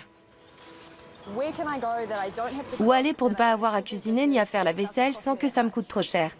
La restauration rapide. Je sais pas, pour moi c'est normal. Voilà mon pot. Du coup, je mange presque constamment dans la journée. J'ai des bonbons sur mon bureau. Et je vais vous montrer ma réserve près de mon lit. Elle est vraiment à portée de main. Mais là, il n'y a pas grand-chose. En général, il y a plus. Alors au risque de passer pour un dingue qui vous accoste dans la rue pour vous demander votre consommation de sucre, pensez-vous que vous êtes peut-être dépendante au sucre? J'aimerais dire non, mais je crois que c'est évident. Oui, certainement. En fait, je ne bois pas, je n'ai jamais été saoule. Je ne fume pas, je n'ai jamais pris de drogue, rien de tout ça. Et je me dis que j'ai bien le droit d'être complètement accro à une chose. En l'occurrence, le sucre.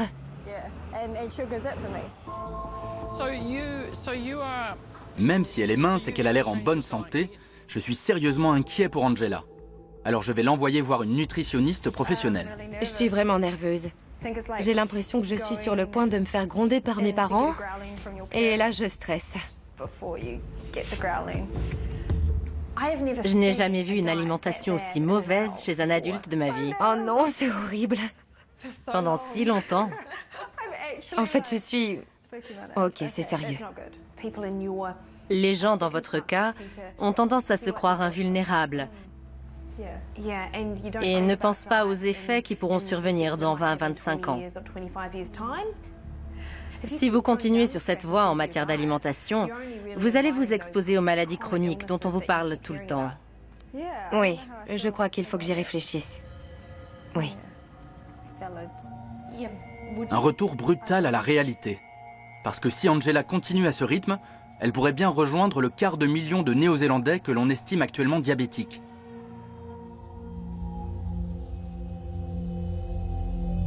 Ici, au Middlemore Hospital, dans le sud d'Auckland, on s'occupe des malades. 580 patients sont actuellement traités pour se faire nettoyer le sang par un appareil de dialyse. Et le taux d'admission augmente de 10% par an, ce qui correspond en gros aux statistiques nationales. J'ai rendez-vous avec le chef du service de diabétologie, le docteur Brandon Orwalker. Brandon, tout ça a l'air de coûter cher. Oui, en effet. La dialyse est un traitement extrêmement coûteux à cause des machines et des besoins considérables en personnel. Ça représente de 30 à 60 000 euros par an et par personne. Et ça, c'est juste le coût de la dialyse. À cause de leur maladie de rein, beaucoup de ces patients, en plus du diabète, génèrent un coût supplémentaire dû à une mauvaise circulation sanguine vers les pieds, des problèmes de cœur, de vision, etc. Il y a donc un coût médical direct. Mais il y a aussi un coût encore plus élevé dû au fait que ces personnes qui pourraient travailler doivent interrompre leur vie pour se brancher à une machine. C'est de loin les coûts indirects qui pèsent le plus sur le système de santé. Donc en ce moment même, il y a peut-être des millions de dollars en coûts de santé juste dans cette salle. Les Maoris et la population du Pacifique sont les plus sensibles à cette maladie. Elle touche les jeunes comme les vieux et est très souvent liée à l'obésité. Que pensez-vous de la relation entre le sucre et l'obésité, le diabète et tous ces problèmes de santé? Il y a un lien très clair entre la consommation de sucre et de glucides et le diabète au niveau de la population.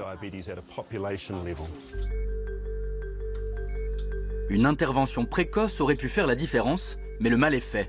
Et Middlemore se retrouve confronté au coût élevé des soins intensifs. D'après vous, au cœur du problème en tant que clinicien, comment devons-nous, en tant que citoyens, réagir face au sucre? Le plus simple, c'est de réduire la prise de sucre en identifiant ce qui n'a aucune valeur nutritionnelle ajoutée. Il faudrait donc diminuer la consommation de boissons sucrées. Est-ce que vous avez très mal aux pieds? Non. Nigel, M. Chand est un patient similaire à ceux qu'on voit souvent à l'hôpital et qui souffre de nombreuses complications liées au diabète. Ces complications ont entraîné des infections et l'amputation de son gros orteil. Mais il a aussi d'autres complications. Il a des problèmes aux yeux, aux reins et au système nerveux. Et à quoi est dû votre diabète selon vous? Eh bien, en fait, je prenais trop de sucre. Et voilà ce qui m'est arrivé. Il y a toujours eu des diabètes dans ma famille. Vous savez, chez moi, ma mère prenait ses pilules, mon père prenait les siennes. Marilyn a 53 ans. Elle souffre de diabète depuis 20 ans et d'une longue liste de complications qui y sont liées. J'ai subi un décollement de la rétine. J'ai des cataractes qui se forment sur les yeux. Oui, et on m'a posé un stent l'an dernier. Dans votre cœur? À quelle fréquence faites-vous des dialyses et combien de temps prennent les séances? Ah, je viens 3 fois par semaine et ça me prend 4 heures à chaque visite. À chaque fois. Si c'était à refaire, qu'est-ce qui aurait fait la différence pour vous? Mon alimentation. Toutes ces choses sucrées que je n'aurais jamais dû manger. Quel genre de choses? Je mangeais une dizaine de donuts. Vraiment? Oui. Je mangeais aussi du chocolat, des bonbons. Je mettais plein de sucre dans mon thé, je buvais des boissons gazeuses. Combien de cuillerées? J'en mettais 4. Marilyn, on dit qu'il est possible d'être dépendant au sucre, de ressentir le besoin d'en prendre. Est-ce que c'était votre cas?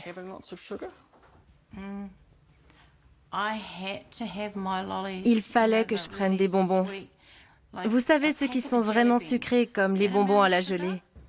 Ça fait beaucoup de sucre et il me les fallait. J'en étais arrivée là à cause de mon amour pour le sucre.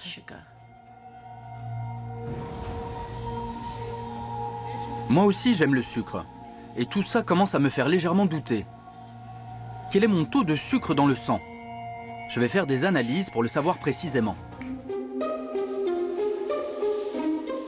Le sucre est largement responsable de l'explosion de l'obésité dans le monde et de nombreuses maladies liées à l'obésité. Mais en ce qui me concerne, je fais attention à ce que je mange et je fais du sport. Donc je suis assez confiant sur le fait que je fais ce qu'il faut en termes de santé et d'alimentation. J'ai fait des analyses de sang et je tiens un journal alimentaire depuis 2 semaines. Et j'ai pris rendez-vous chez le docteur Mickey Wildon, la nutritionniste professionnelle, pour connaître mon état de santé. J'ai vos résultats, Nigel. Très bien. Et je crois que vous n'allez pas beaucoup aimer ce que j'ai à vous dire. Ah bon? Vraiment? Oui. Alors, il n'y a pas de danger de mort. Mais à vrai dire... C'est déjà pas mal. Mais à vrai dire, ce n'est pas quelque chose à prendre à la légère. Oui, alors, ce qui m'inquiète le plus, ce sont vos triglycérides. Les taux sont mauvais, c'est ça? Ils sont mauvais, oui. Pour information, les triglycérides sont des lipides que l'on trouve dans le sang. Les triglycérides indiquent un excès de sucre dans l'alimentation. Ils épaississent légèrement le sang, ce qui augmente les risques de coagulation et peut augmenter les risques de crise cardiaque. Et les mauvaises nouvelles ne sont pas finies. Le niveau recommandé par la Fondation pour la santé du cœur se trouve en dessous de 1,7 mmol par litre et le vôtre est de 2,4. On dirait que c'est beaucoup? C'est assez élevé, oui. Vous avez l'air plutôt en forme et vous êtes mince, mais ça ne veut pas forcément dire que vous êtes à l'abri de maladies cardiaques.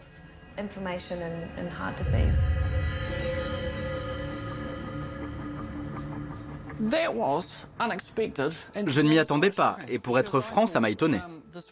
Je pensais qu'on me dirait « vous êtes en pleine forme, vous avez une excellente alimentation ».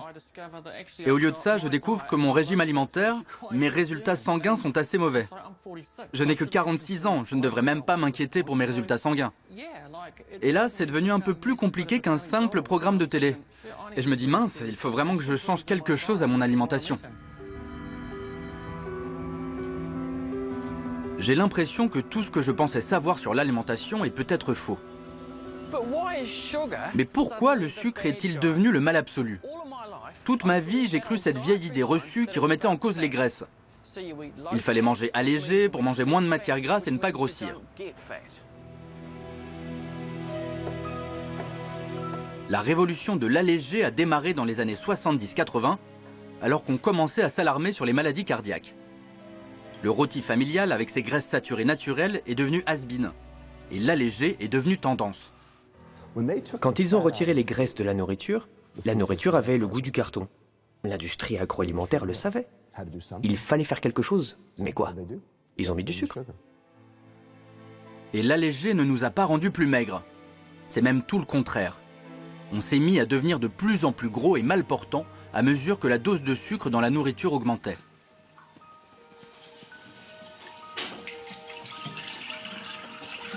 Alors j'arrête. Le sucre, c'est fini pour moi. Et j'arrête aussi les glucides raffinés. Au Nelson Hospital, on associe directement le sucre à un autre risque incroyablement grave pour la santé.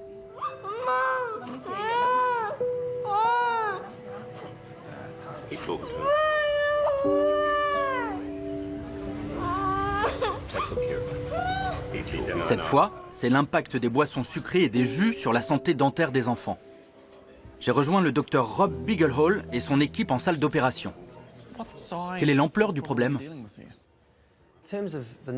En termes de chiffres, le nombre d'enfants qui se font extraire des dents chaque année est énorme.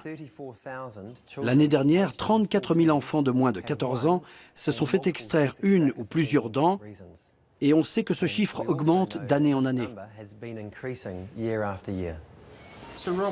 Rob, même pour quelqu'un qui n'y connaît rien comme moi, on dirait qu'il y a un problème, non? En effet, Nigel. Ce que je vois là, c'est que toutes ces incisives ont des trous et des caries. Les points d'ombre ici, ce sont des caries. Ce qu'on peut aussi voir, c'est la dent permanente en haut. Malheureusement, cette dent noire et cariée jusqu'au nerf devra être extraite. C'est pire que ce que j'imaginais, et totalement évitable. Cette dent va sortir. Les parents nous ont dit qu'ils avaient une alimentation très riche en boissons sucrées. Et les boissons sucrées sont la source numéro 1 de sucre dans l'alimentation des enfants. Ils ont avoué qu'ils lui donnaient du soda au biberon. Je n'aime pas l'idée d'un état hyperprotecteur, mais certains en auraient bien besoin. Cette anesthésie générale coûte environ 3 000 € aux contribuables.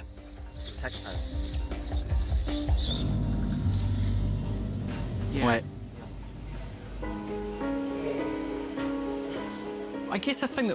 Je crois que ce qui m'a vraiment frappé, c'était le spectacle. Dans la salle, il y avait des anesthésistes, un dentiste, des chirurgiens, des infirmières de bloc opératoire et une quantité énorme de matériel. Ça a duré 3 heures et je me disais que tout ça aurait pu être évité.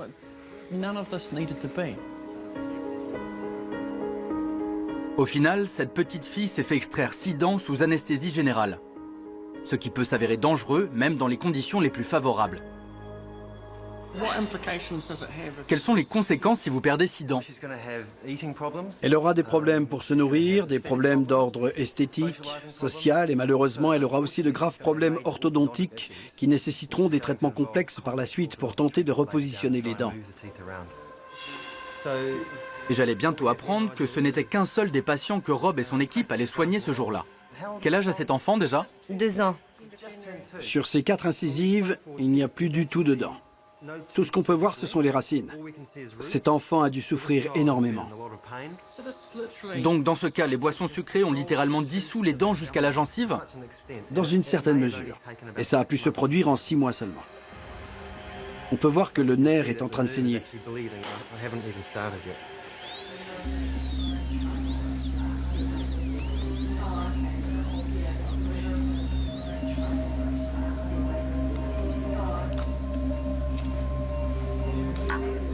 Pour un parent, c'est une vision insoutenable.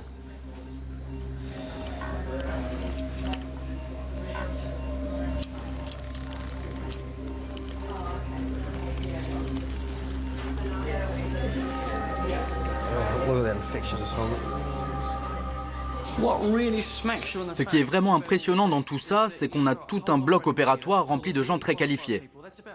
L'utilisation du bloc opératoire coûte 3 000 € et on pourrait faire autre chose avec. Au lieu d'extraire des dents à des enfants de 2 et 3 ans parce qu'ils boivent trop de boissons sucrées. C'est complètement aberrant et c'est tout à fait évitable. Alors, combien de sucre y a-t-il dans les boissons qui pourrissent les dents de nos enfants?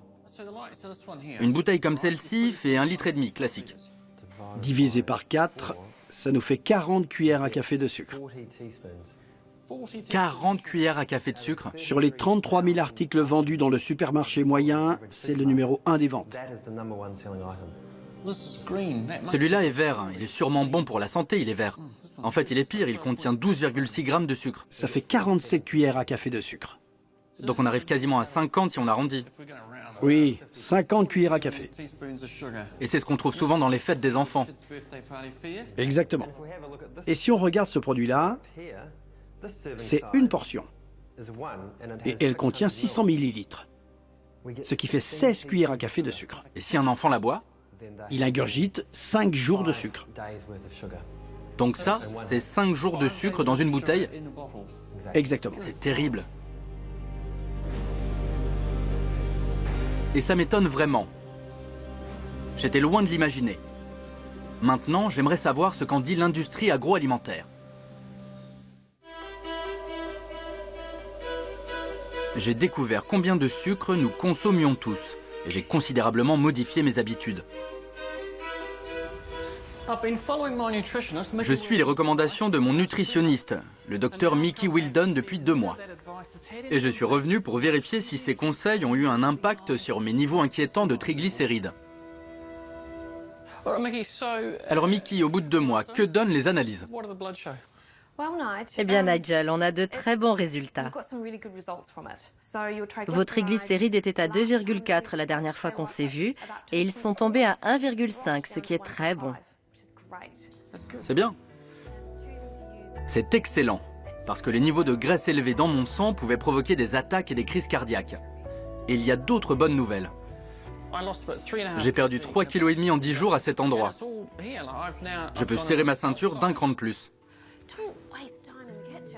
Les conséquences sont importantes pour moi. Et elles le sont aussi potentiellement pour l'économie mondiale. Le Crédit Suisse, l'une des plus grandes banques du monde, a également pris part au débat en établissant un lien direct entre la consommation excessive de sucre, l'augmentation globale du diabète de type 2, l'obésité et un phénomène appelé syndrome métabolique. Le syndrome métabolique inclut une pression sanguine élevée, un taux élevé de sucre et de cholestérol dans le sang et un excès de graisse corporelle. Ces symptômes augmentent les risques de maladies cardiaques, d'attaques et de diabète et seraient essentiellement dus au sucre, selon le Crédit Suisse. La banque a mené une étude auprès de 152 médecins aux États-Unis, en Europe et en Asie, et 90% des praticiens interrogés approuvent ces conclusions. L'industrie agroalimentaire ne veut pas l'entendre. Pour elle, c'est un tissu de mensonges. Alors que dit-elle? Que c'est de la science de comptoir, sans rigueur, mal faite. Que ce n'est pas crédible et qu'elle continuera à faire ce qu'elle fait.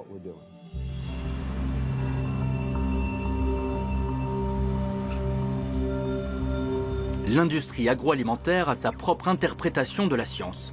Et je veux connaître son opinion sur le professeur Lustig et son message sur le danger du sucre. Je crois que Robert Lustig exagère le rôle du sucre. Je crois que ses arguments tiennent en grande partie du mélodrame. Certains de ses propos sont considérés comme hystériques. Et si vous interrogez un certain nombre de chercheurs éminemment respectés en Nouvelle-Zélande et dans le monde entier, ils vous diront « Cette personne soulève le problème de la surconsommation de sucre, mais affirmer sans nuance que le sucre est toxique et que le sucre est un poison est absolument faux. » Peut-être. Mais le sucre est fortement impliqué dans des problèmes de santé publique. Alors pourquoi ne pas augmenter son prix? Pourquoi ne pas créer une taxe du sucre? Une taxe sur les sodas n'a jamais changé grand-chose au problème de l'obésité. Pas plus qu'une taxe sur les graisses. Le problème n'est pas le sucre ni les graisses. C'est un tout. C'est la suralimentation et le manque d'exercice. En ce qui concerne les boissons sucrées, et en particulier les sodas, je crois qu'il est intéressant de constater qu'elles sont bien souvent moins chères au litre que l'eau dans le même commerce. Et je crois qu'on pourrait rééquilibrer cela en modifiant la structure des coûts, chose que l'industrie n'a jamais faite d'elle-même. Au contraire, elle a fixé l'eau à un prix plus élevé. Oui, c'est intéressant, car l'industrie affirme que ça ne changera rien du tout. Et c'est intéressant de voir que le prix influe sur la catégorie de population qui consomme les boissons sucrées. Et là, ce sont typiquement les enfants et les plus pauvres. L'industrie agroalimentaire prétend qu'une taxe sur le sucre ne ferait qu'augmenter le prix des aliments, ce qui nuirait surtout aux plus démunis. Mais le New Zealand Medical Journal a publié une étude qui affirme qu'une taxe de 20% sur les sodas sauverait des vies et générerait des millions pour les programmes de santé. Apprendre à être adulte, ça consiste aussi à faire ses choix. Car les choix que nous faisons ont un impact sur nos vies. Le gouvernement ne peut pas nous tenir par la main et prendre les décisions à notre place. C'est exact. Le gouvernement ne peut pas choisir pour nous ce que nous mettons dans notre caddie, et je n'ai pas envie de vivre dans un pays qui exerce un tel contrôle. Vous me dites qu'il faut faire en sorte que les gens se responsabilisent et fassent de meilleurs choix d'alimentation. Mais est-ce que c'est en adéquation avec les campagnes marketing très habiles et très ciblées des compagnies qui veulent vendre leurs produits? Personne ne peut croire une seule seconde qu'une campagne marketing peut vous forcer à mettre quoi que ce soit dans votre caddie. La consommation relève du choix personnel et du fait de comprendre toute l'importance de manger modérément. Mais le psychologue qui est en moi ne peut pas s'empêcher de penser qu'ils sont très forts pour influencer notre comportement. Ma question se pose dans un contexte de... Je ne crois pas. Je crois que les campagnes de publicité me donnent l'information dont j'ai besoin en tant que consommateur, mais c'est moi qui décide ce que je mets dans mon caddie. C'est bien beau de parler de choix personnels quand on a une telle force de persuasion. Je reviens du supermarché où j'ai acheté 3 bouteilles d'1,5 litre de soda pour 3,60 €. 3,60 €. Beaucoup de gens que j'ai rencontrés m'ont dit qu'ils n'avaient pas ou presque pas le choix, car ils étaient accros ou au mieux accoutumés au sucre. Alors, est-ce qu'il ne serait pas temps que l'industrie agroalimentaire prenne davantage de responsabilités ? En fin de compte, l'industrie agroalimentaire se moque de ce qu'elle vend tant qu'elle arrive à vous le vendre. Tant que ses profits seront préservés, elle vous vendra ce que vous voulez. Et je ne suis pas contre le fait que l'industrie agroalimentaire fasse de l'argent. Je suis contre le fait qu'elle fasse de l'argent en vendant des produits nocifs. Donc la décision doit être prise au niveau du gouvernement, elle doit être globale. Il n'y a pas d'autre solution. Je ne vois pas comment le gouvernement peut se tenir à l'écart, parce que comment voulez-vous que l'industrie agroalimentaire puisse travailler de façon cohérente sans contrôle gouvernemental ?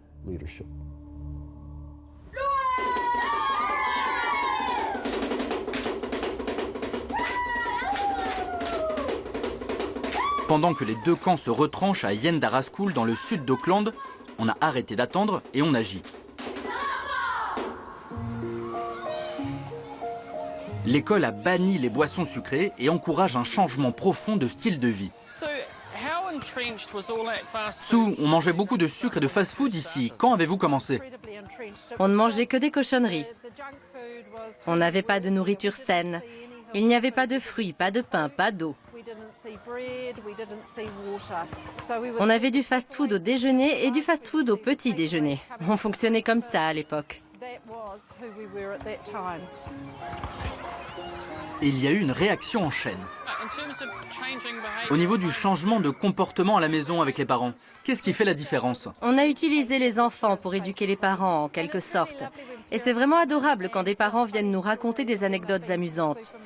Ils vont faire les courses avec leur enfant de 5 ans qui leur dit « Non, on ne peut pas acheter ça, il faut manger sainement et ça, ce n'est pas possible. » Pas de fast-food ici. Et d'après le directeur de l'école, les élèves mincissent de façon visible. Alors les enfants, vous avez quoi à déjeuner aujourd'hui? Une énorme portion de carottes. Et qu'est-ce que c'est? Des amandes, des oranges, du yaourt, des fruits? Qu'est-ce qui est meilleur pour vos dents? De l'eau ou des boissons gazeuses? L'eau. L'eau, c'est bon pour la santé. Exactement, l'eau, c'est bon pour la santé. Et ça fait aller aux toilettes? Oui, c'est vrai. Faisons le bilan.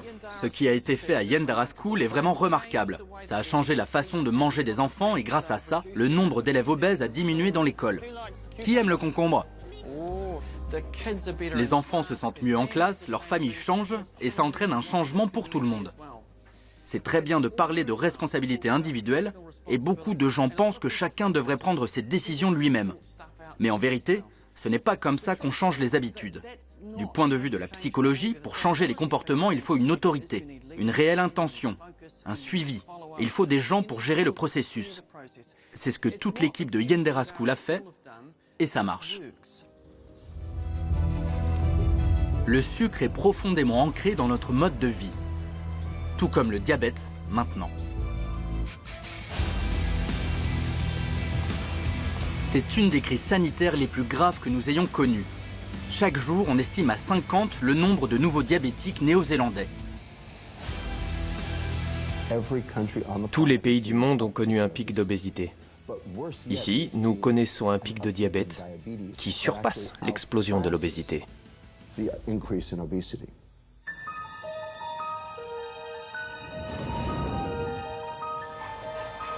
Pouvons-nous inverser la tendance en diminuant nos doses de sucre? À Paraparaumu, tout près de Wellington, Marianne est la preuve vivante que c'est possible.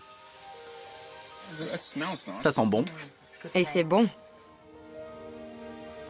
Ma mère et ses sœurs ont toutes souffert d'un diabète grave. Et ma mère a fini par subir une greffe de rein. Et avant ça, elle était en dialyse.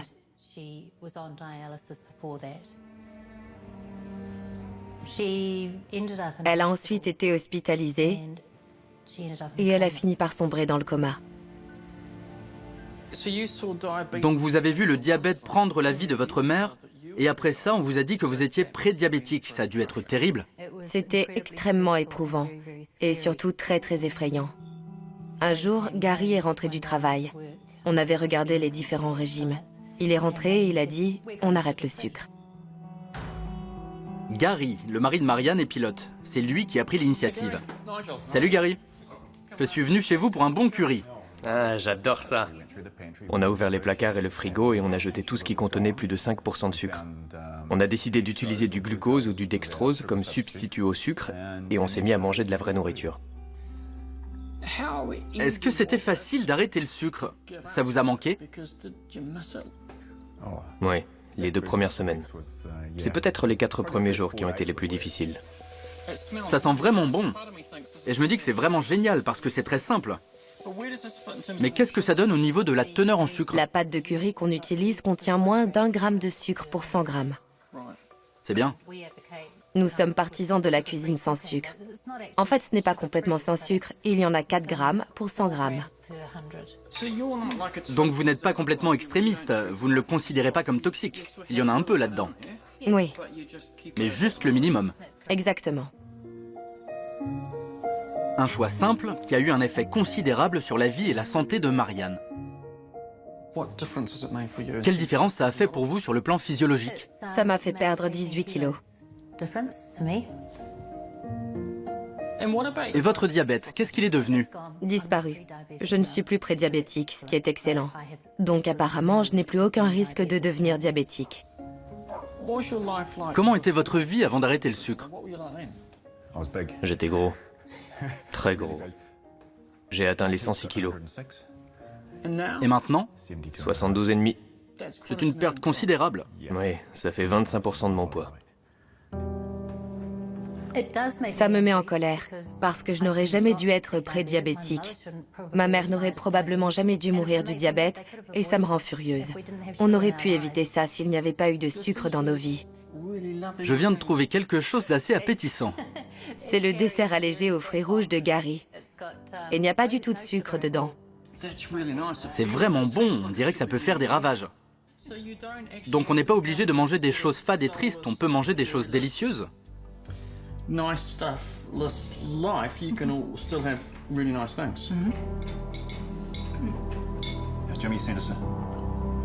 Les résultats parlent d'eux-mêmes. Gary et Marianne se régalent d'un bon repas et sont en bonne santé, essentiellement parce qu'ils ont réduit leur consommation de sucre. Quand je me suis lancé dans cette aventure, je pensais être en bonne santé, modéré en toutes choses. Je prenais un peu de sucre parce que je faisais de l'exercice. En fait, j'étais bien loin de la réalité.